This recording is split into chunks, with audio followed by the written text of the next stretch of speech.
بسم اللہ الرحمن الرحیم۔ معیشت کے اسلامی احکام، سرمایہ دارانہ نظام اور اشتراکی نظام پر مولانا نے دونوں نظاموں پر تبصرہ فرمایا۔ اسلامی معیشت کے احکام کو ذکر فرما رہے ہیں، اور یہی ایک مفتی کے لیے سب سے بنیادی جو ضرورت ہے، عصر حاضر میں پیش آمدہ مسائل کو سمجھنا، اور پھر اسلام اور دوسرے ان نظاموں کے درمیان جو فرق ہے بنیادی، اس کو سمجھنا۔ پھر عصر حاضر میں جو چیزیں کاروبار میں داخل ہوئی ہے، کچھ وہ ہے جو شرعی اعتبار سے اس میں قباحتیں نہیں ہیں، اور دوسری کچھ وہ بھی ہے کہ جن میں شرعی اعتبار سے قباحت ہے۔ اب ان کی اصطلاحات اور ان کا یہ جو نیا طریقہ اپنایا گیا ہو، اس کو کتاب و سنت کی روشنی میں اس کی حیثیت متعین کرنا۔ جیسے آگے شیئرز مارکیٹ کا مسئلہ آئے گا، شیئرز کا، تو حضرت مولانا شیئرز کے ثبوت کے لیے کن کن دلائل سے گفتگو کریں گے، اور کتاب و سنت کی وہ آیات اور احادیث جو بظاہر جن سے ظاہری اعتبار سے سمجھ میں نہیں آتا ہے، لیکن حضرت مولانا استدلال اور استنباط کے ذریعے ان کے جواز عدم جواز پر گفتگو کرتے ہوئے ایک شک متعین فرمائیں گے، اور جواز کی شرطوں کے ساتھ، اصول اور ضوابط کے ساتھ اس کے جواز کی جو شکلیں ذکر کریں گے۔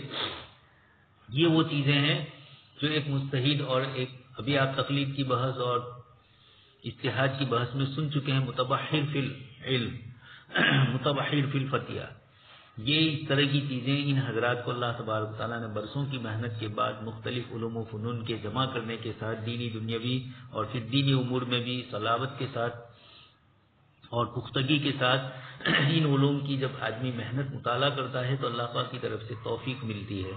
یہاں مولانا ترجیحات کا تعین، وسائل کی تخصیص، آمدنی کی تقسیم اور ترقی کے عنوان سے جو چار بنیادی چیزوں کو ذکر کیا تھا، اور جس کا تعلق سرمایہ دارانہ نظام اور اشتراکیت دونوں سے تھا، اب مولانا انہی چیزوں کے متعلق کتاب و سنت کی روشنی کے اندر فرماتے ہیں کہ صراحتاً تو اس طرح کی عبارتیں کتاب و سنت میں یہ بحثیں موجود نہیں ہیں، اس لیے کہ اسلام صرف معیشت کا نام نہیں ہے۔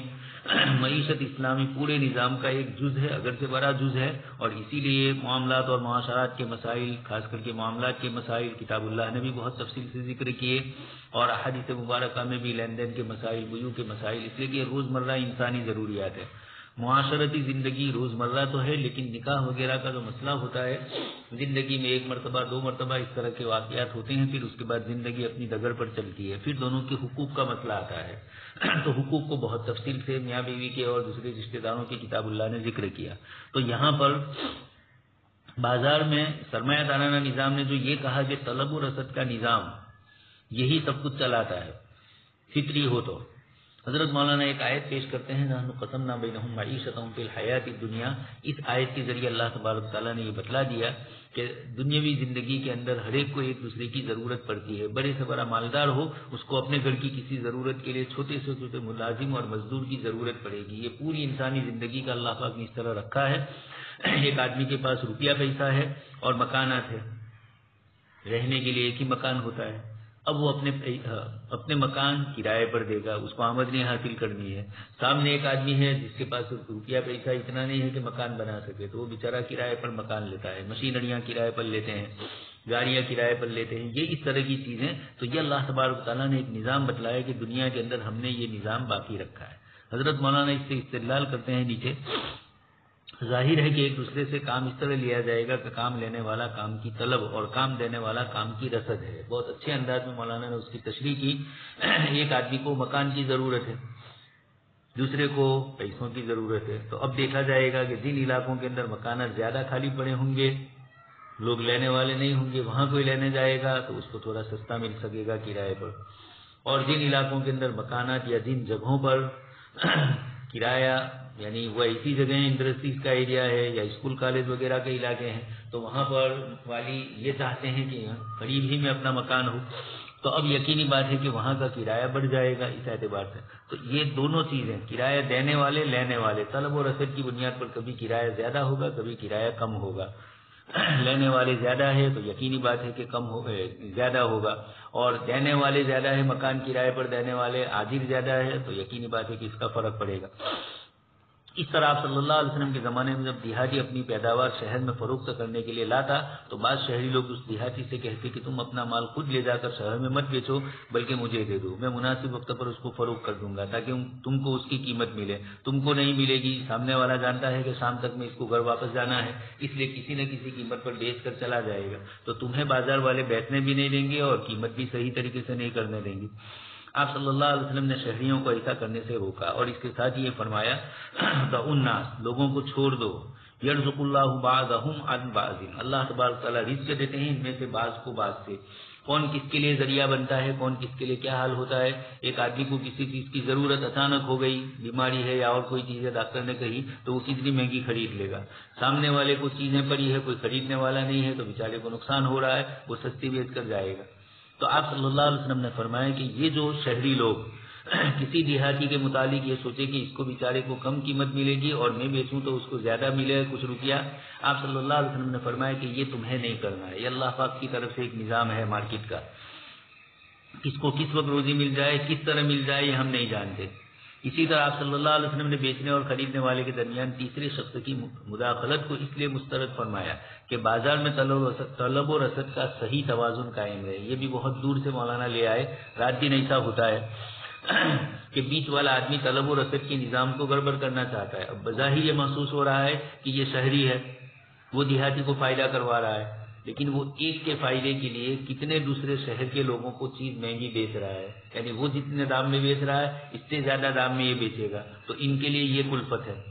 اگرچہ دیہاتی کے لیے بھی ہے تو آپ صلی اللہ علیہ وسلم نے یہاں پر گویا طلب و رسد کا صحیح توازن باقی رکھنے کے لیے فرمایا۔ ظاہر ہے کہ دیہاتی جب براہ راست بازار میں کوئی چیز فروخت کرے گا تو اپنا مناسب نفع رکھ کر ہی فروخت کرے گا، لیکن اسے چونکہ جلدی واپس جانا ہے اس لیے اس کے پاس ذخیرہ اندوزی کی گنجائش نہیں ہے، اس کے پاس بڑے بڑے گوداؤن نہیں ہے مارکیٹ والوں کی طرف، اور خود اس کے بازار میں پہنچنے کی صورت میں طلب و رسد کا ایسا امتزاج ہوگا جو صحیح قیمت متعین کرنے میں مدد بھی دے گا، پتہ بھی چلے گا اس کو اپنے کھیت میں کھاد وغیرہ دوائیاں وغیرہ سے جتنی بھی چیزیں اس میں جو یہ کھیتی باڑی اور سبزی وغیرہ اگانے میں اس نے جو کی ہے، اب اس کے اوپر وہ کچھ نفع لے کر دے دے گا، پھر بھی اس کے لیے تو نفع ہے، اور یہ بازار میں جو لوگ بیٹھے ہیں وہ اس سے تھوڑا زیادہ لیں گے، اس کو تو آ کر بیچ کے چلا جانا ہے، کوئی مارکیٹ، کوئی گوداؤن، کوئی بجلی کا بل، کوئی کرایہ وغیرہ ادا نہیں کرنا ہے۔ اور اس کے مقابلے یہ الگ بات ہے کہ ہندوستان جیسے ملک میں ان کو بھی بیچاروں کو چھوڑتے نہیں ہیں، پولیس والے یا دکان والے یا اطراف والے، اور کچھ نہ کچھ ان سے بھی وصول کر ہی لیتے ہیں، یہ الگ بات ہے، لیکن اسلامی نظام میں عام احوال کے اعتبار سے ایک دیہاتی اس طرح بیچے گا تو کم نفع بھی اس کے لیے زیادہ ہے، اور بازار میں جو دکان لے کر بیٹھے ہیں ان کے لیے یہ ساری چیزوں کی بھرپائی کرنی پڑتی ہے، اس اعتبار سے ان کے لیے یہ کچھ نفع کی شرح زیادہ رکھتے ہیں۔ اب جب اس طرح کی دیہاتی آئیں گے تو بازار کے تاجر جو زیادہ قیمتیں لوگوں سے لے رہے ہیں ان پر بھی اثر پڑے گا، اس لیے کہ دیہاتی اس سے بھی سستا بیچ رہا ہے، تو پھر یا تو وہ دیہاتی سے خرید لیں گے کہ لاؤ ہمیں ہی بیچ دو، اس طرح کی بھی رات دن باتیں آتی ہے۔ خیر، اس کے برخلاف اگر تیسرا کوئی آدمی دونوں کے درمیان آ جائے اور مال کی ذخیرہ اندوزی کر کے اس کی مصنوعی قلت پیدا کر دے، یہ بھی خطرے ہیں، اس کے پاس سے لے لیا، کنکھاڑیا جیسا ایک قصبہ کہا جائے، اور اس کے اندر بھی ہم نے اس طرح دیکھا کہ دیہات سے لوگ لے کر آتے ہیں تو بازار کے جو دکاندار ہوتے ہیں وہ اس کو پسند نہیں کرتے ہیں، اور اسی طرح خود گاؤں سے جو لوگ اپنی کھیتی کی چیزیں سبزی وغیرہ لے کر بیچتے ہیں وہ یہ پسند نہیں کرتے ہیں کہ باہر والا آئے اور سستا بیچ کر چلا جائے، وہ بھی تھوڑا کچھ نفع لینا چاہتے ہیں۔ یہ اس طریقے سے تیسرے کے آنے سے یقیناً کچھ نہ کچھ فرق پڑتا ہے، تو یہ طلب و رسد کی قدرتی نظام میں بگاڑ پیدا کرے گا۔ لہذا اس حدیث شریف سے یہ بھی معلوم ہوتا ہے کہ آپ صلی اللہ علیہ وسلم نے طلب و رسد کے قدرتی نظام کو تسلیم فرمایا، اس کو باقی رکھنے کی کوشش فرمائی، بلکہ ایک موقع پر آپ صلی اللہ علیہ وسلم سے صحابہ نے قیمتیں متعین کرنے کی بات کی مارکیٹ کی چیزوں کی، تو آپ صلی اللہ علیہ وسلم نے فرمایا ان اللہ هو المسعر، بھاؤ مقرر کرنے والے اللہ پاک کی ذات ہے۔ مراد یہ نہیں کہ وہاں سے کوئی اعلان آئے گا، یہی کہ اللہ پاک طلب و رسد کا نظام ہی ایسا بنائیں گے کہ کبھی کسی کو فائدہ ہوگا، کبھی کسی دوسرے کو فائدہ ہوگا۔ تو اس موقع پر آپ صلی اللہ علیہ وسلم نے ارشاد فرمایا القابض الباسط الرازق، اللہ تبارک و تعالیٰ ہی کبھی چیزوں کو کم کروا دیتے ہیں، کبھی زیادہ کرواتے ہیں، اور لوگوں کے رزق کی جو جو شکلیں ہوتی ہیں اللہ تبارک و تعالیٰ ہی حقیقی رزق دینے والے ہیں، تو اللہ تبارک و تعالیٰ یہ بھاؤ البتہ ذخیرہ اندوزی سے جو منع کیا، اسی نے یہ اس قسم کی چیزوں پر بھی روک لگائی کہ اگر اللہ حکومت بھاؤ متعین نہیں کرتی تو تاجر لوگ بہت زیادہ بھاؤ کرتے ہیں، تو ایسے موقع پر حکومت کے لیے مداخلت جائز ہے، اسلام کے دوسرے اصول اور ضابطوں کی روشنی میں اس کی گنجائش ہے، لیکن حکومت ان چیزوں کو مقرر کرے گی تو پھر اس میں مسئلے دوسرے ہوں گے، اس لیے بہتر یہ ہے کہ ویسے مارکیٹ کو، بازار کو اوپن کھلا ہی چھوڑا جائے۔ البتہ جب ظلم و زیادتی ہوتی ہو تو یقیناً اسلامی سیاست اثر کرے گی اس کے اوپر۔ اللہ تعالیٰ کو قیمت مقرر کرنے والا قرار دینے کا واضح مطلب اس حدیث کی سیاق میں یہ بھی ہے۔ یہی میں نے آپ کو کہا کہ حضرت مولانا نے ان آیات اور روایتوں سے عصر حاضر کی جو چیز چل رہی ہے، طلب و رسد، عصر حاضر کا جو اصول چل رہا ہے، یہ اصول تو ویسے ہی چل رہا ہے، اللہ پاک نے یہ نظام رکھا ہے، لیکن کتاب و سنت سے اس کا استدلال کر کے اس کو ثابت کرنا، یہی ایک مفتی اور ایک مجتہد کا سب سے بڑا کمال ہوتا ہے۔ اللہ پاک نے طلب و رسد کے فطری اصول مقرر فرمائے ہیں، اس روایت سے بھی معلوم ہوا، جس سے فطری قیمتیں فطری طور پر متعین ہوتی ہے اور فطری نظام کو چھوڑ کر مصنوعی طور سے قیمتوں کا تعین پسندیدہ نہیں ہے۔ اس سے معلوم یہ ہوا کہ سرمایہ دارانہ نظام نے مارکیٹ کے اندر جو اس طرح کی دوسری چیزیں داخل کر دی ہے اور مصنوعی طور پر طلب و رسد کے نظام کو گڑبڑ کر دیا ہے، حقیقی طلب ہے لیکن طلب نہیں معلوم ہو رہی، طلب نہیں ہے اور طلب بتلائی جا رہی ہے، رسد ہے اور نہیں بتلائی جا رہی ہے، اس طرح کی جو شکلیں کروائی جاتی ہیں۔ قرآن و سنت کی ان ارشادات سے بات واضح ہوتی ہے کہ اسلام نے بازار کی قوتوں یعنی طلب و رسد کے قوانین کو فی الجملہ، مولانا نے فرمایا، مکمل نہیں، مطلق نہیں، جیسے سرمایہ دارانہ نظام میں ہو رہا ہے، پھر جو کرنا ہو کرے، بڑے لوگ احتکار وغیرہ کی شکلیں اپنائی جائے اور لوگوں کو پیسا جائے، مصنوعی طور پر قہر سالی بتلائی جائے اور مارکیٹ کی ساری چیزوں کو جمع کر لیا جائے، اس طرح ذاتی منافع کے محرک سے بھی فی الجملہ کام لیا ہے۔ یہ بھی معلوم ہوا کہ جب آدمی کو تجارت کرنے کے لیے آزاد چھوڑا تو یقیناً یہ آزادی کے بعد اس کا نفع اسی کو ملنے والا ہے، اس کی اپنی ملکیت ہے، لیکن فرق یہ ہے کہ سرمایہ دارانہ نظام میں اس محرک کو بالکل آزاد چھوڑ دیا گیا، جس کے نتیجے میں وہ خرابیاں پیدا ہوئی جس کا پہلے ذکر کر دیا گیا، اخلاقیات کو بھی بگاڑا گیا لوگوں کے، اور مارکیٹ کے اندر کئی لا یکون دولۃ بین الاغنیاء جو آیت نے منع کیا، لیکن دولۃ بین الاغنیاء ہونے والی کیفیت بھی ہوتی ہے، اس لیے کہ یہی لوگ مونوپولی لے کر بیٹھے ہوئے ہیں۔ تو کتاب و سنت نے ان مسائل کو ذکر کیا، منافع کے محرک کو بھی فی الجملہ، دونوں جگہ فی الجملہ کا لفظ مولانا نے فرما کر بتلا دیا کہ سرمایہ دارانہ نظام کی طرف مطلق نہیں ہے اور اشتراکی نظام کی طرف بالکل اس کی نفی بھی نہیں ہے، بلکہ ہے من وجین نہیں ہے، جو خرابیاں ہیں وہ نہیں ہے اور جو اچھائیاں ہیں وہ ہے۔ معلوم یہ ہوا کہ اسلام نے خرابیوں اور برائی اور اچھائیوں دونوں کا مکمل طور پر، اس لیے کہ الا یعلم من خلق، جس ذات نے یہ چیزیں بتلائی، تقدیر العزیز العلیم، وہی بارش کے ذریعے ہمیں کھیتی باڑی کو اگانے والا ہے، وہی ہمارے لیے ہماری زندگی کا مالک ہے، تو وہ ہمارے لیے سارے انتظامات وہی کرے گا۔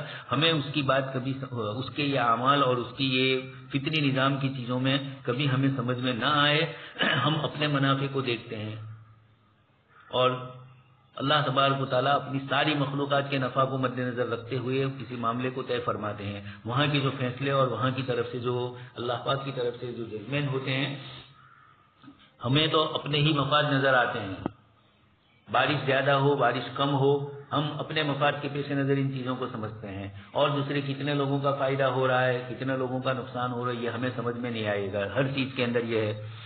تو طلب و رسد کے قوانین کو اسلام نے تسلیم کر کے تجارت اور معاشی سرگرمیوں پر کچھ ایسی پابندیاں عائد کر دی جس سے سرمایہ دارانہ نظام میں جو خرابی پیدا ہوتی تھی وہ خرابی دور ہو رہی ہے، یا اس سے دوسرے اخلاقی یا اجتماعی خرابیاں پیدا ہو۔ اسلام نے ذاتی منافع کے محرک پر جو پابندی عائد کی، انہیں تینوں قسموں پر منقسم کیا جا سکتا ہے۔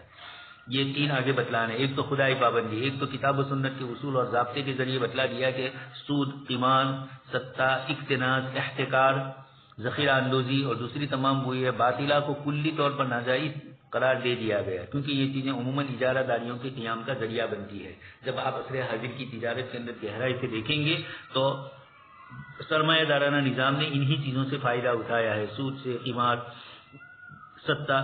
حالانکہ قمار کے اندر خود دیکھ رہے ہیں، گجراتی میں بھی مثل مشہور ہے، ہاریو جگاری بمورہ میں جوا کھیلتے ہیں اور کبھی وہ مالدار نہیں ہوتے ہیں، کبھی ہو گئے تو اسی مجلس کا اصول اور ضابطہ ہوتا ہے کہ جوئے سے جیتی ہوئی جو رقم ہوتی ہے اس کو گھر نہیں لے جانے کی ہے، اس کو یہیں رکھنی ہے، یہ ان کے جوا کھیلنے والوں کے درمیان کے یہ اصول اور ضابطے ہیں۔ خیر کبھی کسی نے زیادہ کما لیا اور پھر اس سے توبہ کر لی، یہ الگ باتیں ہیں، باقی عام وطن ایک آدمی جوا کھیلتا ہے تو یقینی بات ہے کہ اگر وہ جیت گیا تو بغیر کسی محنت کے، اسی لیے کتاب اللہ نے المیسر فرمایا، یسر چاہنا، آسانی کے ذریعے ان چیزوں کو حاصل کرنے کی کوشش کرنا۔